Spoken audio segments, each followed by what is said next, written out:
자, 이번 시간에 제가 검토 드릴 주제는 부동산 금융의 분류 중에서 소위 지분금융과 연계되어 있는 개념, 바로 지금 이제 프로젝트 파이낸싱이라는 개념을 보게 되는데, 사실 프로젝트 파이낸싱이라는 건 지분금융이다, 부채금융이다 딱 떨어지지 않습니다. 중간 단계에 있는 것을 얘기를 해요. 자, 일단은 프로젝트 파이낸싱이라고 하는 거, 자, 일단 이렇게 가볼까요? 자, 먼저 부동산 개발 사업에 있어서 수익성 또는 이제 그 자체 자산을 담보로 해서 자금을 대출받는 기법을 가리켜서 프로젝트 파이낸싱이라고 부르게 됩니다. 그래서 요건 이렇게 보셔야 돼. 만약에 자, 요즘에 이제 한참 시끄러웠던 것 중에 하나가 아랍에미리트 UAE라고 하는 나라에서 그 원전 건설을 한다고 합니다. 원전 건설을 하는데 그게 이제 뭐 50조 뭐 이렇게 된다고. 50조. 그게 이제 들어가고 등등등 뭐 이익 이런 것들이 토탈 매출액이 50조야. 그럼 단순화시키면은 50조를 벌려면은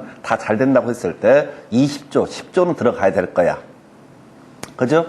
근데 일반 회사에서 어떤 원전 건설 사업을 하는데 10조를 투자했다 하십시다. 근데 100% 성공한다는 보장은 없잖아요. 중간에 뭐 전쟁이 나거나 그래서 개판돼 버릴 수 있잖아. 그럼 어떻게 돼요? 10조 날리는 거지. 회사 망하는 거지. 회사 망한다고요. 자, 이 회사의 자본금이 20조가 있다고. 근데 자, 그 회사의 자본금의 반을 탈탈 털어서 거기다가 투자를 한다고 하십시다. 개발을 한다 하십시다. 그러면 성공하면 회사가 엄청 커져. 거기까지는 좋아. 근데 망해버렸을 때 전쟁이 나거나 등등해서 사업이 지연이 되거나 이렇게 돼버리면 어때요? 10조가 날아갈 수 있다고. 그럼 회사가 망한다고. 그럼 회사에서 거기 투자를 할 수 있어요, 없어요? 없지, 불안해서. 그래서 이 SPC라고 하는 회사, 독립회사를 만들게 되는데, 예를 들어서 이렇게 하십시다. S라는 회사가 있다 하십시다. P라는 회사가 있다 하십시다. C라는 회사가 있다 하십시다. 이런 회사들이 있다고. A, B, C 뭐 이런 쭉 회사가 있다고. 얘들이 개별적으로 직접 투자를 하고 대출을 받고 하면 회사가 망할 우려가 있으니까 이렇게는 못하겠다. 그런 거대한 사업을 추진할 때 S라는 회사, P라는 회사, C라는 회사가 결합을 합니다. 결합을 해서 독자적인 법인을 하나 만들어요. 그래서 얘가 대출을 받는 거야. 그러면은 기본적인 구조 자체가 뭐냐면, 이게 설령 사업이 망하더라도 S라는 회사, P라는 회사, C라는 회사가 금융기관에 대해서 대출을 기본적으로 갚을 필요가 있다 없다? 없다라고 하는 거. 물론 일부는 나중에 갚아야 되는 문제가 발생하는데 전체를 다 갚을 필요는 없다라고 하는 거. 이걸 우리가 프로젝트 파이낸싱이라고 부르게 됩니다. 자, 파이낸싱이라는 건 금융이라는 것을 의미할 테고, 특정한 프로젝트에 대해서 대출을 해주는 것을 뭐라고 한다? 프로젝트 파이낸싱. 그래서 기본 구조 자체가 뭐냐면, 일반적인 기업에서의 대출이라는 개념보다 훨씬 많은 금액을 대출을 받게 되는 것이고, 담보물이 없어도. 두 번째, 자, 금융기관 입장에서 생각을 하게 되면은 이렇게 가는 거죠. 자, 얘는 담보물이 없기 때문에 확실하게 돈을 받아낼 가능성은 낮다. 대신 사업성이 확실하다라는 것이 전제가 되게 되면은, 그때는 뭘 한다고요? 사업성이 확실하다는 게 전제가 되게 되면은 더 많은 이자, 금리를 받아낼 수가 있다. 그래서 금융기관 입장에서는 고위험, 고수익인 상품이 뭐가 된다? 프로젝트 파이낸싱이 될 것이고, 부동산 개발업자 입장에서는 회사 망할 우려 없이 어떻다? 일정한 범주 내에서 대출을 받을 수 있는 것을 프로젝트 파이낸싱이라고 부르게 됩니다. 그래서 자, 이 프로젝트 파이낸싱의 용어 보셔야 돼. 대출자, 차입자라고 하는 거. 용어를 보셔야 돼. 대출자는요, 대출해주는 사람을 가리켜서 대출자라는 용어를 씁니다. 이게 제일 어려워. 시험 문제를 풀어갈 때 대출자가 대출을 받는 놈이냐 대출해주는 놈이냐, 이게 어렵다고. 대출자는 대출해주는 사람을 가리켜서 뭐라고 한다? 대출자라고 부르게 될 것이고, 차입자라고 하는 사람은 SPC 같은 독립법인인 이 각각의 자, 바로 대출을 받는 사람을 가리켜서 뭐라고 한다? 차입자라고 하는 거. 이게 나중에 지문 읽어 가시다 보면 제일 까다로운 게, 누가 자 대출을 받는 거냐라고 했을 때 차입자가 대출을 받는 사람이다. 그다음에 대출자는 금융기관이다. 그래서 금융기관 입장에서는 이렇게 해석을 하게 됩니다. 금융기관 입장에서는 일반 기업담보대출보다 자, 프로젝트 금융 대출을 통해서 높은 수익률을 올릴 수가 있다. 대신 그만큼 어떻다? 위험도가 크다. 그래서 전에 저축은행 사태, 노무현 정부 때 아마 있었던 사건 같은데 그 당시에 프로젝트 파이낸싱이라는 게 엄청나게 소위 활성화가 됩니다. 다른 건 아니고 바로 저축은행처럼 2금융권 또 3금융권 이런 애들이요. 금리를 일반 1금융권보다 금리를 훨씬 높게 대출을 예금을 유치를 하게 됩니다. 그러면 그만큼 마진이 있어야 되거든요.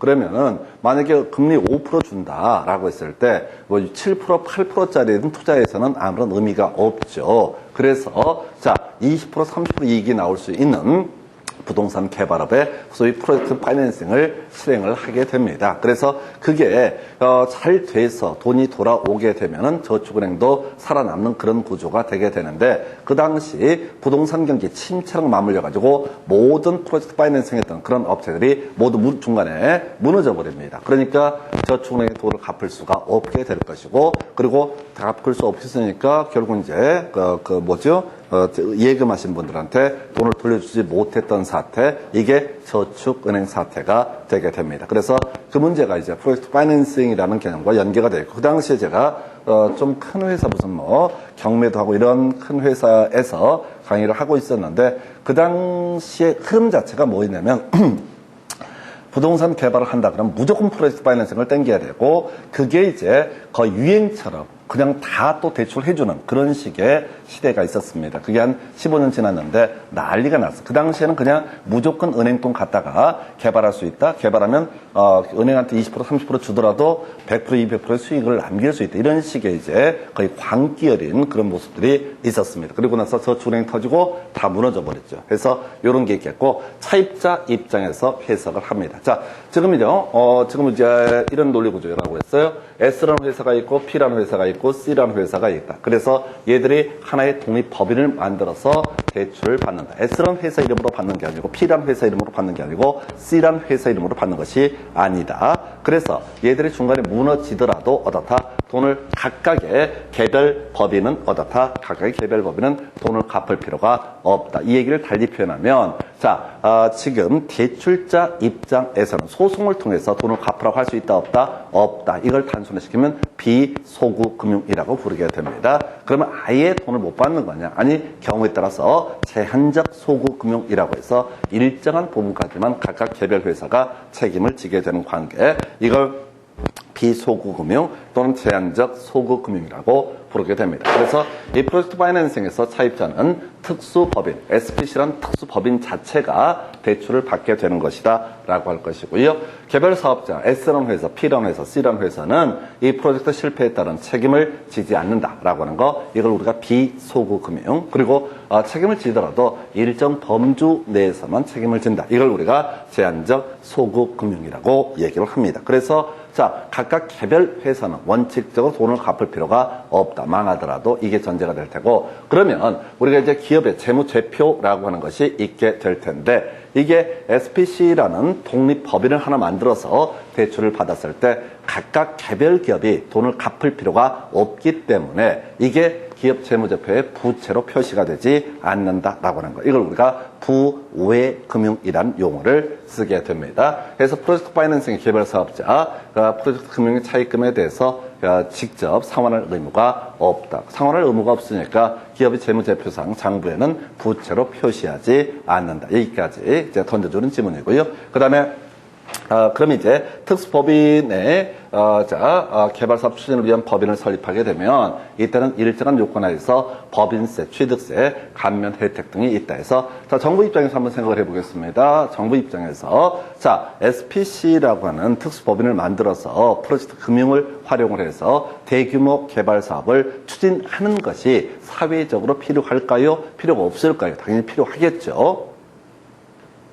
아니, 큰 규모 원전 가서 건설해서 10조 투자해서 50조 건져오고 이런 거 해야 된다고. 그래야 돈을 버는 거지. 안전빵으로 하는 건 롯데처럼 껌 팔아갖고 이렇게 하게 되면 사회적으로 별 의미가 없다고. 그래서 얘들한테 혜택을 준다고. 그래서 우리가 이제 부동산을 취득하면 나중에 세법 공부하실 때 취득세라는 거 내야 돼요. 그런데 이 프로젝트 금융을 운영하는 SPC라는 이 독립법인에서는 소위 취득세 감면 혜택. 그 다음에 이제 개인에 있어서는 소득세라는 개념이 될 테고 법인에 있어서는 법인세라는 것이 소득세 준하는 개념입니다. 이런 것도 다 감면 혜택이 있다. 그래서 정부 입장에서도 이런 각종 세제 혜택을 통해서 이 프로젝트 파이낸싱을 활성화를 도모를 하고 있다. 이렇게 되어 있고요. 자, 남아있는 것이 위험 분산이라고 하는 거. 자, 대출자 입장에서 생각을 해보겠습니다. 대출자 입장에서. 이 대출자 입장에서는요, 이 프로젝트 파이낸싱에 대출을 해주게 되면, 이게 사업 망해버리면 같이 쫄딱 망하는 그런 사태가 터지니까, 원래 비소국금융이라고 그랬었는데, 이렇게만 가면 위험하니까 일정한 범주 내에서 소송을 통해서 그 비용, 자, 대출금을 회수를 할 수도 있어야겠고요. 그래서 나온 얘기가 위험 분산 대책이라고 해서 첫 번째, 위탁 관리 계좌 또는 에스코로 어카운트의 활용이라고 하는 것이 있습니다. 그래서 일반적인 기업 담보 대출에 있어서는 그런 식이죠. 기업이 대출을 받습니다. 그러면 그 대출 받은 돈을 어디다 쓰든지 어떻다 전혀 문제가 되지 않는다라고 하는 거. 자기들이 알아서 쓰고 자기들이 알아서 갚아야 되는 거죠. 그래서 보통 이제 기업에서 신용대출 말고 기업의 자산을 담보로 대출을 받은 경우 돈을 갚지 않게 되면 저당권 실행해서 경매청 신청해서 자신의 채권을 회수하는 방법이 있을 겁니다. 그런데 이 에스크로 어카운트라고 하는 것은 만약에 SPC라는 독립법인에 대해서 대출을 실행해주고 얘들이 알아서 돈 써라 그랬다가는 아예 그냥 은행 돈을 날로 먹으려고 덤벼들 겁니다. 그래서 그냥 프로젝트 그런싸한 걸 만들어서 실제로 성공 이런 건 관심 없고 그냥 이 돈을 빼서 월급도 쓰고 등등등 이런 식으로 활용할 위험성이 있기 때문에 금융기관에서는 소위 독립적인 결제 계좌 에스크로 어카운트라는 것을 개설을 합니다. 이 계좌를 통해서 입금을 해줍니다. 대출금을. 그리고 그 계좌에 대해서 출금하려고 할 때마다 터치를 합니다. 자, 어떻게 네 마음대로 이 돈을 밖으로 빼서 돌릴 수가 없다라고 해서 예를 들어서 자 건설업, 자 개발 이익보다 공사비에 대해서 우선 인출을 할 수 있도록 이렇게 설정을 한다. 그러니까 SPC라는 회사에서는 제일 먼저 개발 이익부터 먼저 배당을 받아버리려고 할 수 있다는 얘기죠. 그러면 안 되니까 소위 이제 계좌라고 하는 거, 독립적인 결제 계좌라고 하는 거, 에스크로 어카운트라는 게 결국은 입금은 뭐 별 문제가 안 될 텐데 출금을 순서를 정하거나 또는 은행에 허락을 맡아야지 어떻게 할 수 있다.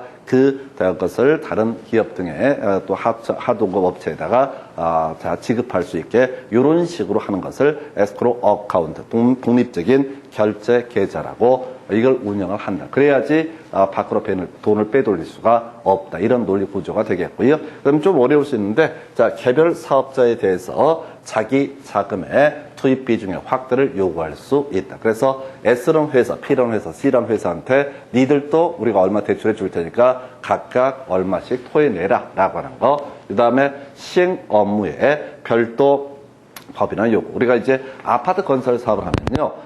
건설사가 있고요. 그 전 단계가 시행사라는 개념이 있고 또 이제 전주가 있게 됩니다. 그래서 자 이게 이제 SPC라는 회사에서 또 다른 법인을 만들어서 또는 또 다른 법인을 통해서 시행 업무를 담당한다. 그래서 계속해서 한 놈이 또 모든 계좌를 가지고 있으면은 다 해먹기 때문에 그걸 못하기 위해서 여러 개로 층으로 이제 구분을 하는 방식. 이게 시행 업무의 별도 법인의 요구. 말이 좀 어렵습니다. 그냥 이 정도 용어 감만 가지고 가서 문제 찍어야 될 영역이고요.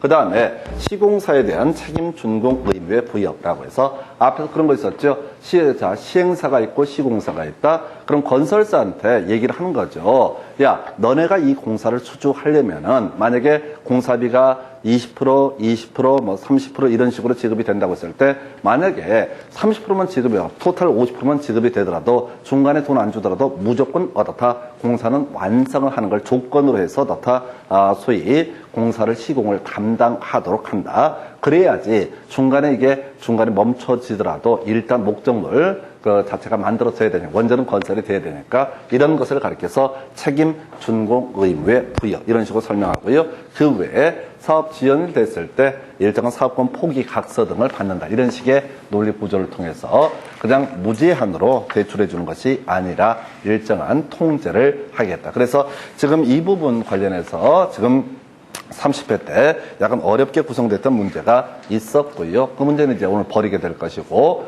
두 번째 전반적인 출제 경향이라고 하는 것은 바로 위험의 분산이라는 이 주제를 가지고 주로 출제 쟁점이 이루어지게 됩니다. 그래서 여러분 자료 이제 165페이지 가서 지문 몇 개 확인을 해보겠습니다. 얘는 지금 8년 동안 출제가 직접 답을 뽑았던 것은 하나, 둘, 셋, 넷, 5번 출제가 됐네요. 약 2년에 한 번꼴로 출제가 되는 주제가 되겠습니다. 교재 165페이지부터 가시게 되면 1번 프로젝트 금융이란 특정 프로젝트로부터 향후 일정한 현금 흐름이 예상되는 경우 사전 계약에 따라서 미래에 발생할 현금 흐름 그리고 사업 자체 자산 등을 담보로 자금을 조달하는 금융기법이다 라고 해서 옳게 구성했는데 큰 의미는 없고요. 이런 것도 그래. 자, 이 우리가 프로젝트 파이낸싱이라고 하게 되면 기승전결 제일 먼저 프로젝트 금융이 뭐다 이런 얘기부터 시작을 할 텐데 이런 것을 가지고는 답을 구성하지는 않는다 해서 두 가지 앞으로 발생할 현금 흐름이라든가 수익성을 얘기하는 거죠. 그리고 그 과정에서 필요한 그 일정한 자산이 만들어질 그 자산을 담보로 대출해 준다. 2번 프로젝트 금융의 상환 재원은 사업주의 모든 자산 틀렸고요.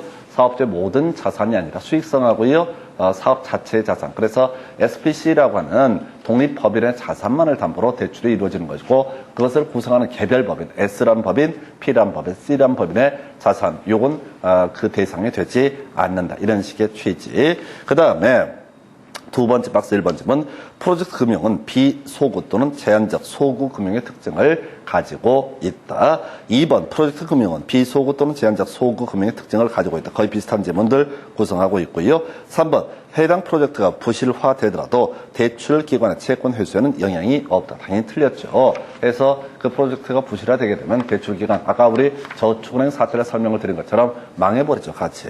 4번 질문 사업주의 재무 상태표에는 부채가 표시된다. 틀렸죠?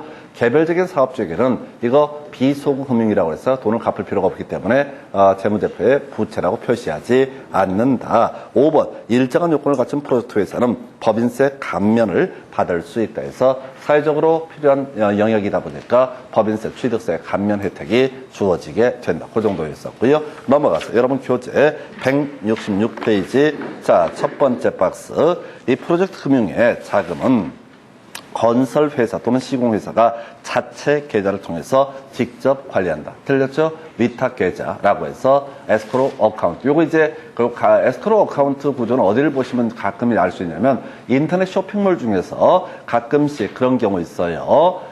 지금 물건을 파는 사람들이 겁나 싸게 물건을 팔고 돈 받고 물건 안 주고 튀어버리고 이런 사례가 가끔 있으니까 에스크로 어카운트라는 제도를 운영을 합니다. 그 얘기는 뭐냐면은 이 에스크로 어카운트를 활용을 하게 되면 이 매출한 공급자가 매출이 있고 나서 바로 자금을 회수할 수 있는 게 아니라 소비자가 도착했다고 이 버튼 눌러줘야지 누구한테 공급자에게 그 대금이 지급되는 구조. 이것도 에스크로 어카운트. 똑같은 구조가 되겠습니다. 그래서 자 1번 질문 틀리게 구성했었고 자체 계좌가 아니라 위탁 관리 계좌 또는 에스크로 어카운트를 통해서 활용한다. 그 다음에 2번 프로젝트 자금의 자금은 차주가 임의로 관리한다. 해서 차주가 누구죠? 새끼들 나쁜 새끼들이야. 우리 아까 대출자, 차입자 있었죠? 대출자, 차입자 있었죠? 차주는 차입자를 얘기한다고요. 빌린 놈이. 그래서 개론이기 어렵다니까. 용어가 우리가 이제 민법이나 이런 개별법은 보면 딱 정의가 있기 때문에 해석상 문제가 되지 않는데 차주 이렇게 하면 이게 뭐냐 했을 때 대출해주는 사람을 대주, 빌리는 사람 뭐라고 한다? 차주라고 하는 용어를 쓰게 된다. 그래서 대주, 차주, 대출자를 줄여서 뭐라고 한다? 대주, 그 다음에 차입자를 줄여서 뭐라고 한다? 차주라고 하는 거. 자, 뭐 이런 게 어렵다는 거죠. 내용 자체는 별게 없는데 용어 자체가 지들 멋대로. 자, 3번 프로젝트 파이낸싱은 자, 예상되는 재반 위험을 프로젝트 회사와 이해 당사자 간의 계약에 의해서 적절하게 배분을 한다. 그래서 아까 원래 비소구 금융인데 일정한 범주 내에서 그 개별 회사가 자기 자금을 투입을 해야 된다든가 또는 일정한 소구 금융적, 제한적 소구 금융적 특성도 가지고 있다. 이런 식의 설명들 드렸었고요. 그 다음 166페이지 관련 기출문제 1번 문제 보겠습니다. 이 PF 방식에 따른 부동산 개발 사업 시 금융기관이 위험을 줄이기 위해서 취할 수 있는 조치가 아닌 것은 가장 대표적인 게 차주를 믿지 못해서 차입자를 믿지 못해서 위탁관리계좌라고 해서 에스크로 어카운트를 활용을 하게 된다. 가장 대표적이죠. 그 다음에 시공사에 대해서 책임 준공 의무를 부담시킨다. 그 다음에 대출금 보증에 따른 시공사의 신용 보강 요구. 그래서 이거 뭔 얘기하는 거냐면 S라는 회사, P라는 회사, C라는 회사도 일정하게 위험을 분담한다라는 식의 취지가 되게 될 것이고요. 4번 시행사, 시공사에 대한 추가 출자의 요구. 그리고 5번 시행사 개발 이익의 선지급. 이건 있을 수가 없죠. 자, 먼저 SPC라는 특수회사가 자기 이익부터 먼저 챙긴다. 이런 것들은 허용되지 않습니다. 그래서 답은 5번으로 구성을 했었고요. 그리고 나서 지금 이제 2번, 3번 문제가 소위 30회 때 구성이 됐고 어려웠어요. 프로젝트 파이낸싱 관련해서 지금까지 나왔던 문제 중에서 절대적으로 어렵게 구성이 됐던 내용입니다. 그래서 지금 2번 문제 요건 별 의미가 없고요. 이건 자산 유동화 등에 관한 법률을 가지고 출제를 한 것이고 별 의미가 없겠고 그 다음에 자 3번 문제 요것도 3번 문제 한번 가볼까요? 자 하여튼 두 문제 다 어려워요. 그래서 이 문제는 작년 문제 중에서 제일 까다롭게 나왔던 파트. 근데 쫓아가시면 사실 안 됩니다. 지금 3번 문제 하나만 더 보긴 할 텐데 쫓아가시면 안 돼요. 이게 뭐냐면은 작년의 문제 경향을 보면은 투자론 같은 것들은 거의 공식 그대로 막 출제를 해버리고 금융론 파트에서 5문제 중에서 2문제를 아주 어렵게 구성을 했습니다. 한번 3번 문제 한번 보시고 가볍게 버린다고 생각하시면 좋겠습니다. 자, 부동산 금융 및 투자 등에 관한 설명 틀린 것을 고르시오라고 해서 1번 프로젝트의 채무 불이행 위험이 높아질수록 대출 기관이 요구하는 금리는 높아지게 된다. 이건 옳은 변 되겠죠? 굳이 프로젝트 금융이 아니라 할지라도 신용도가 낮을수록 어떻다? 금리는 높아지게 된다. 이런 얘기고요. 2번 지문요. 자본 환원율은 자본의 기회비용과 프로젝트의 투자 위험을 반영한다. 예, 전혀 모를 얘기입니다. 아예 절대 눈길 줘서는 안 돼요. 그래서 이건 나중에 투자론이랑 같이 연계가 되는데 일단은 패스. 3번 질문 분양형 개발 사업의 핵심 상환 재원은 준공 이후 발생하는 임대료, 관리비 등의 영업 현금 흐름이다 해서 요걸 이제 틀리게 뽑았어요.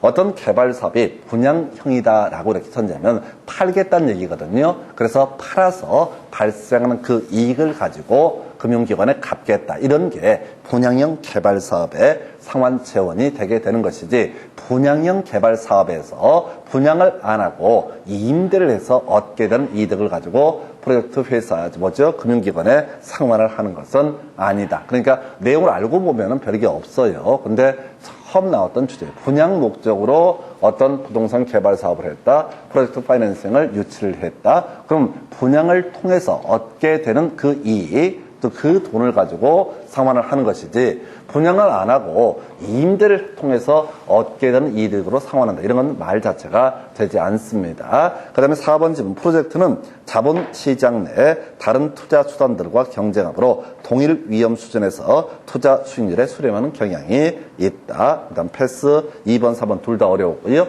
그 다음에 5번 자본 환율이 상승하면 부동산 자산의 가격이 하락 압력을 받으므로 신규 개발 사업 추진이 어려워진다 해서 하여튼 2번, 3번 둘 다 3번을 체크하긴 했는데 별 의미는 없는 문제. 자, 제발 부탁드리는데 지금 두 문제가 엽기적으로 구성이 됐어요. 근데 이건 절대 신경을 써서는 안 돼요. 우리가 아까 한번 우리 그 앞에 금융론 할 때 몇 페이지였더라? 그거 한번 체크해 볼까요? 몇 페이지? 교재 163페이지 가서 지문 다시 한번 2번 지문 답이 됐던 거 있었죠? 163페이지 지문 2번 답이 됐던 거 있었잖아요. 주택금융시장은 금융기관이 수취한 예금 등으로 주택담보대출을 제공하는 주택자금대출시장 이렇게 가야 되는데 주택자금 공급시장이라고 해서 틀리게 뽑았었죠? 네. 이걸 이제 지적하는 취지가 뭐냐면은 이게 그 후로 시험에 나왔어요? 안 나왔어요? 지금 25회 때 이 지문이 나왔었다고 그 후로 이런 유사한 지문이 시험에 나왔어요? 안 나왔어요? 안 나왔다고. 25회 때 문제 구성할 때 이 지문을 통해서 죽어보라고 한번 낸 거야. 그리고 나서 26, 27, 28, 29, 30회까지 이 유사한 지문이나 비슷한 지문이 안 나온다고. 그 얘기를 지금 한 취지는 뭐냐면 166페이지에 2번, 3번 문제 있잖아요. 이 둘 다 죽으라고 낸 문제였다고. 이런 문제는 앞으로 다시 나올 확률이 거의 없다고요. 무슨 말씀인지 아시겠어요? 네. 굳이 한번 읽어드린 취지는 시험 보다 보면 이런 개떡 같은 문제가 나올 수가 있다. 그럼 어떻게 해야 돼? 한 7점 맞으면 되니까 이런 엽기적인 문제, 16년 만에 처음 나왔던 이런 문제를 위주로 공부를 하시게 되면 공부는 더럽게 힘들고 체력은 빠지고 자신감은 떨어지고 이런 식으로 말려버리는 거야. 무슨 말씀인지 아시겠죠? 해서 이 두 문제는 버리는 겁니다. 해서 지금 이제 프로젝트 파이낸싱 보셨고요. 바로 이어서 리츠라고 하는 거. 우리 리츠는 앞에서 한번 설명드렸었죠. 지분금융입니까? 부채금융입니까? 지분금융. R이잖아, R. B 없잖아. B 없으니까 다 지분금융. 이렇게 가는 거라고. 뭐 어렵다고. 자, 리츠는요, 이제 화면 통해서 보여드린 이 내용. 거의 이걸 벗어나지 않아요. 지금까지 시험 문제 포인트를 정리를 하게 되면 16년간 나왔던 모든 문제를 분석을 해도 여기서 자, 딱 두 개만 붙이면 돼. 살짝 용어 정도만 붙이면 돼. 해서 지금 이게 나와 있구나. 현물출자 안 된다라든가 해서 일단 여기에 모든 문제는 자, 이 리츠는 거의 21회인가 20회 때부터 출제가 되는데 1년 동안 평균 한 문제가 구성이 되는데 두 문제 나온 적도 있습니다. 근데 그 두 문제나 많아 무조건 이 주제를 벗어나서는 출제를 하지 않아요. 이것만 가지고 주구장창 출제를 해. 그럼 되게 쉽겠다? 아니, 어려워. 왜? 맨날 내는 걸 내니까. 그게 오히려 어려워.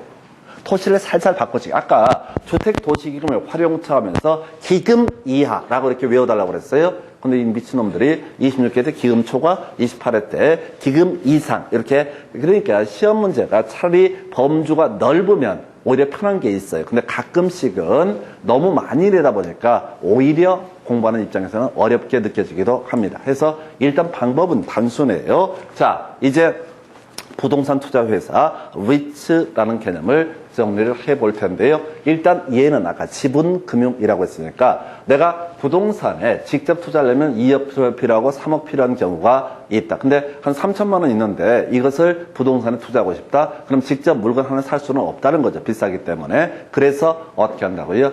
리츠라고 하는 부동산 투자 회사에 투자를 하게 되면 이러한 투자금을 모아서 투자 회사에서 뭘 한다고요? 자, 부동산에 직접 투자를 할 것이고 나는 간접적으로 부동산에 투자하는 효과가 발생한다. 이걸 리츠 제도라고 부르게 됩니다. 그래서 먼저 리츠 지분금융이었었고요. 그러니까 내가 리츠에 가입을 한다는 얘기는 주식을 산다 이런 의미입니다. 그래서 그 회사의 주식 가치가 올라가게 되면 기업 가치가 올라가게 되면 주식 상승 때문에 이익이 발생할 수 있고 또는 경우에 따라서 배당금을 통해서 더 이익을 회수할 수도 있다. 이런 식의 논리 구조가 되겠습니다. 그래서 먼저 자기관리 부동산 투자회사, 위탁관리 부동산 투자회사, 기업 구조 조정 부동산 투자회사라고 해서 부동산 투자회사는 총 3개로 분류가 되게 됩니다. 이런 게 어렵다니까 아까 차주, 대주, 차입자, 대출자 이런 것들 별것도 아닌 게 좀 부담스럽듯이 시험점 갈 때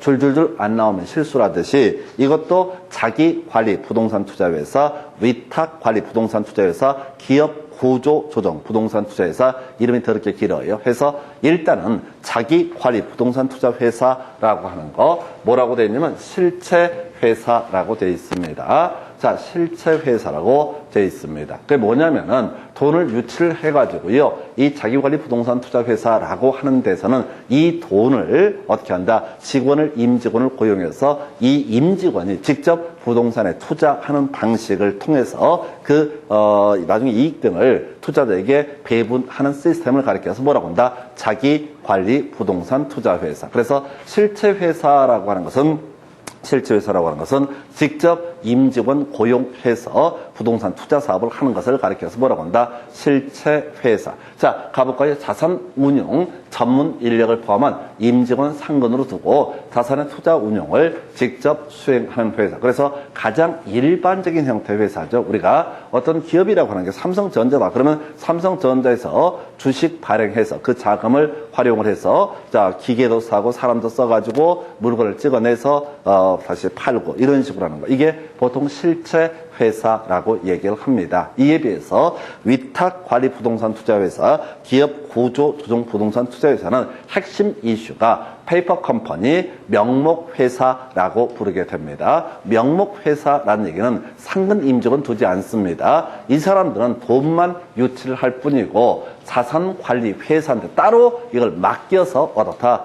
실질적인 부동산 개발이나 투자 등이 이루어지게 되는 것을 페이퍼 컴퍼니 또는 명목회사라고 부르게 됩니다. 그래서 자, 지금 보니까 위탁관리 부동산 투자회사 자산의 투자 운용을 자신이 직접 임직원 두고 자, 투자 운용을 하는 것이 아니라 따로 이 자산관리회사에 위탁해서 하는 회사를 가리켜서 뭐라고 합니다? 위탁관리 부동산 투자회사. 그러면 위탁관리 부동산 투자회사는 상근 임직원, 지점 같은 거 필요하다, 필요치 않다, 필요치 않다. 얘들은 이제 법인세 혜택 이런 것들이 있기 때문에 단순히 돈을 모을 뿐이고 실질적인 투자를 담당을 하는 것은 누가? 자산관리회사에서 이것을 담당을 하게 된다. 예, 이걸로 끝났어요. 그럼 기업 구조 조정 부동산 투자회사는 뭐냐라고 할 때 위탁관리 부동산 투자회사랑 똑같습니다. 본질은 똑같아요. 다만 이게 이제 자산관리회사에 맡겨서 부동산 투자 운용을 함에 있어서 그 자산관리회사가 아무 부동산이나 투자할 수 있으면 이게 위탁관리 부동산 투자회사이고 기업 구조조정용으로 나온 부동산만 매입해서 만약에 이걸 자산관리회사가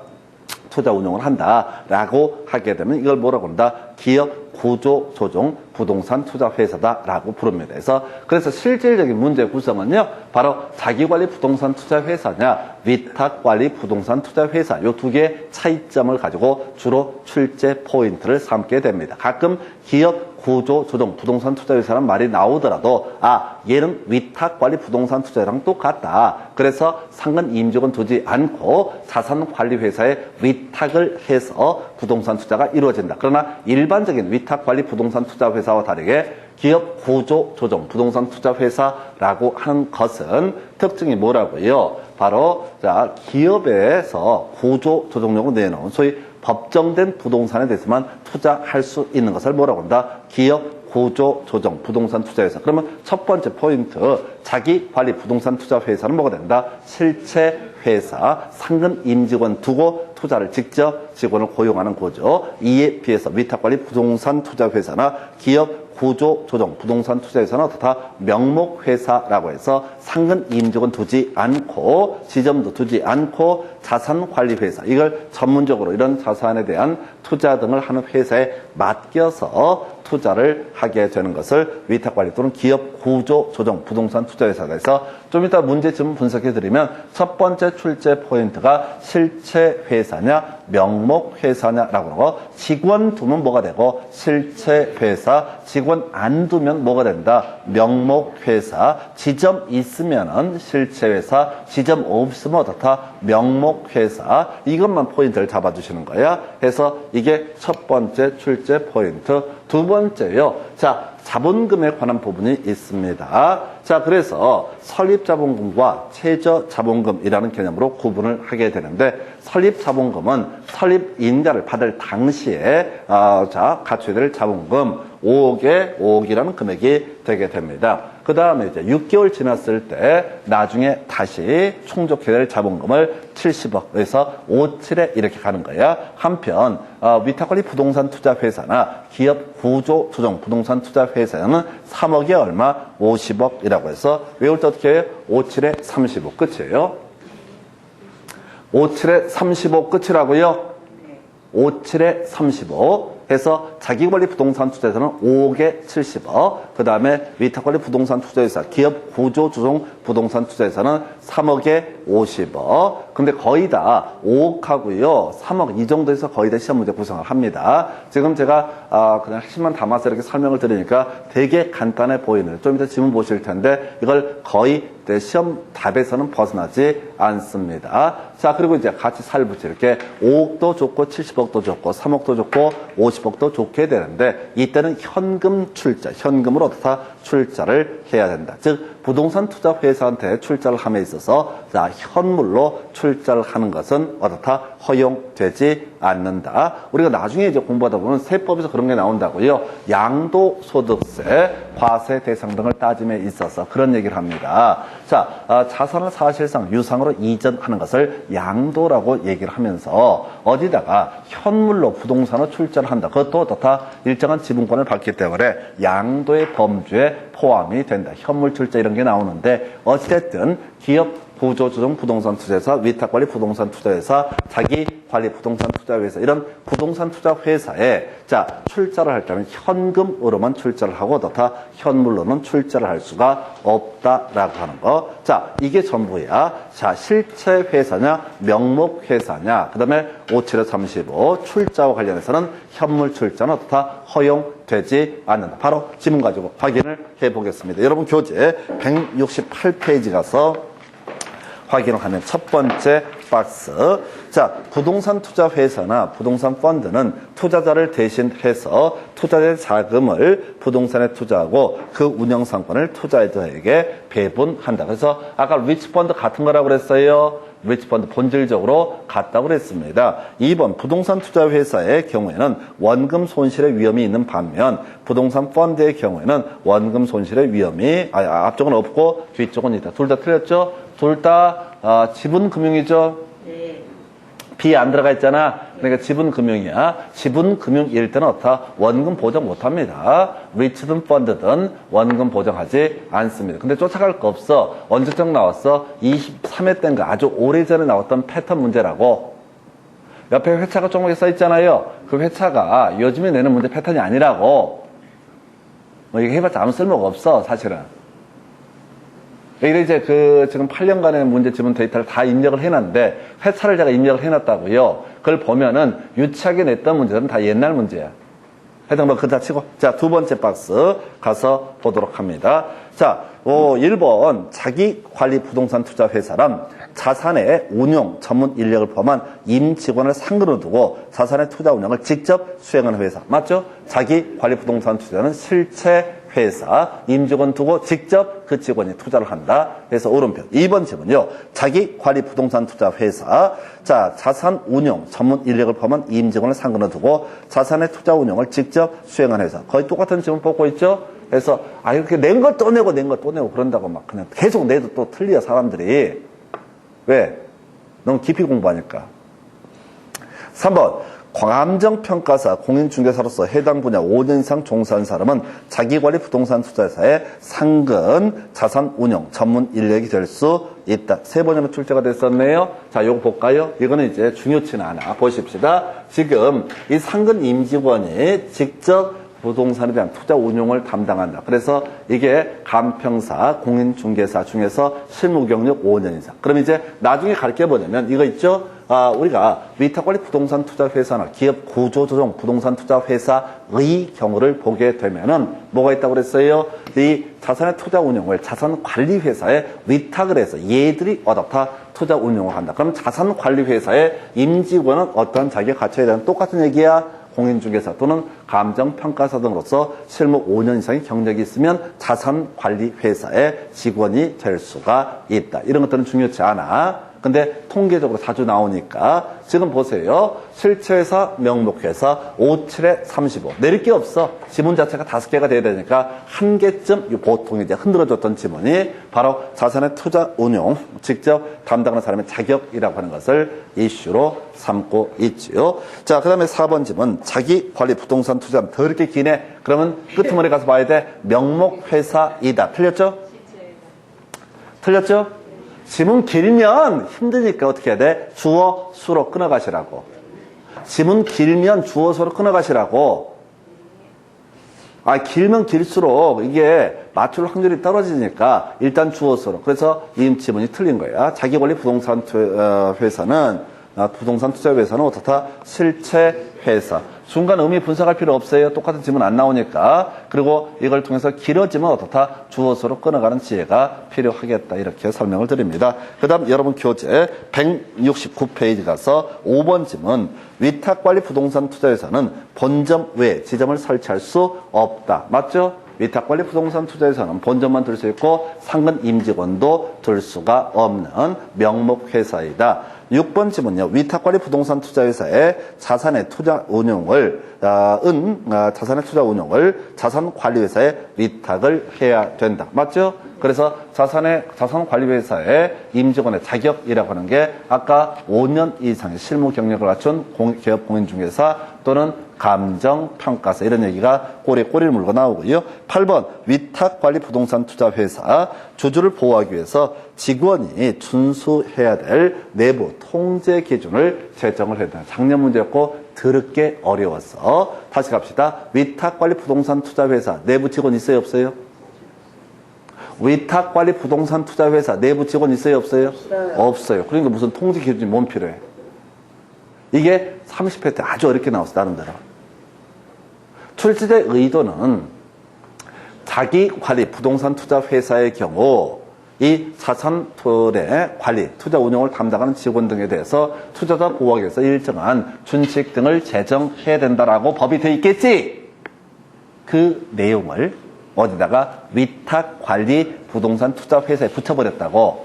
위탁관리 부동산 투자회사는 상근 임직원이 없다고 그랬다고요. 지점도 없다고 그랬다고. 근데 임직원은 없는데 뭔 얘들한테 투자자를 보호하기 위한 지침 등을 알려줄 필요가 뭐가 있어요. 그러니까 이 문제가 30회 나온 제일 어려웠는데 일단 논의의 포인트 자기관리 부동산 투자회사는 실체회사. 그래서 임직원 있고 그래서 애들도 통제도 해야 돼. 그러나 위탁관리 부동산 투자회사는 임직원 자체가 없다고. 그래서 어떻다 통제 기준이 뭐니 이런 개념 자체가 어떻다 필요가 없다. 그러니까 하도 문제를 많이 내다 보니까 이게 똑같은 문제 계속 나오다 보니까 약간 트릭을 쓴 거야. 통제 기준이 중요한 게 아니라 자기관리 부동산 투자회사는 직원이 있다, 임직원이 있다. 그러나 위탁관리 부동산 투자회사는 페이퍼 컴퍼니 명목회사에 불과하니까 직원 자체가 있을 수가 없다. 이 얘기예요. 이걸 약간 돌려서 했던 거예요. 30회 때 상당히 까다롭게 구성이 돼 있었습니다. 그 다음에 9번 기업 구조 조정 부동산 투자회사는 상법상의 실체 회사인 주식회사로 이미 끝났지? 기업 구조 조정 부동산 투자회사는 실체 회사로 틀렸죠? 네. 이미 뒤에 볼 것도 없어. 봐봤자 모르는 거고. 명목회사나 실체회사는 이걸 물어보는 게 거의 문제의 포인트라고. 지금 명목회사 실체회사를 가지고요. 지금 8년 동안 하나, 둘, 셋, 네 문제를 5문제를 구성을 했다고. 그러면서 30회 문제에서 약간 흔들어버린 게 자, 명목회사에다가 임직원이 진짜 지켜야 될 규범 이런 표현을 써서 틀리게 구성이 됐던 거예요. 그러니까 항상 마음속에 부동산 투자 회사라는 개념, 리츠라는 게 1년에 최소한 한 문제가 구성이 될 텐데 평균적으로 그때마다 실체회사, 명목회사, 실체회사는 직원 있다. 그래서 내부 통제 기준도 필요하다. 명목회사는 직원 없다. 이렇게 가셔야 됩니다. 그래서 이렇게 9번 지문 틀리게 뽑았었고요. 그 다음에 10번 자기관리 부동산 투자회사와 기업 구조 조정 부동산 투자회사는 실체형 회사이다. 틀렸죠? 그래서 자기관리는 실체형 회사이지만은 그 다음에 위탁관리나 기업 구조 조정 부동산 투자회사는 명목형 회사에 불과하다. 즉 페이퍼 컴퍼니에 불과하다. 이렇게 가야겠고요. 두 번째 박스 가볼까요? 자기관리 부동산 투자회사의 설립 자본금 5억 이상으로 한 데서 얘는 3번이 나왔었네. 더럽게 많이 나오네. 자, 5, 7에 35. 학원 다니기 싫어져요? 조금만 책을 보시게 되면 빠넥씩 맨날 내는 거 또 내고 병신들처럼 그냥 사람은 띄엄띄엄 봐. 5, 7에 35. 5억 맞죠? 두 번째. 자, 자기관리 부동산 투자의 설립 자본금은 3억 이상으로 한다. 틀렸죠? 기업 구조 조정이나 또는 위탁 관리가 3억 이상이 되게 되는 거죠. 3번 질문, 자기관리 부동산 투자회사 설립 등기일로부터 10일 이내에 자 설립 보고서를 작성해서 국토부장관에게 제출해야 된다. 중요치 않겠죠? 지금 우리가 공부했던 건 뭐라고 그랬어요? 자, 다시 실체 회사냐, 명목 회사냐 이 얘기 있었고요. 두 번째 이슈가 57에 35라고 하는 거 있었고요. 예, 그리고 57에 35 할 때 바로 현물 출자는 허용되지 않는다. 딱 요 정도만 준비하셔서 중간에 웃기려고 제출한다. 요 일을 얘기하고 아까 공인중개사 또는 이제 감정평가사로서 5년 이상 실무 경력 이런 것들이 그냥 사이드로 흘러가는 지문이에요. 그래서 그 정도로 보셨고 넘어가서 170페이지 가서 지문 보겠습니다. 4번 지문 볼까요? 위탁관리 부동산 투자회사의 설립 자본금 3억 이상 맞나요? 57에 35니까 3억 이상 도배하고 있죠? 거기 글씨가 작게 같은 거 계속 쓰고 있잖아요. 5번 질문, 위탁관리 부동산 투자회사의 설립 자본금은 2억 이상이며 라고 이미 틀렸죠? 3억에 50억이 돼야 되죠?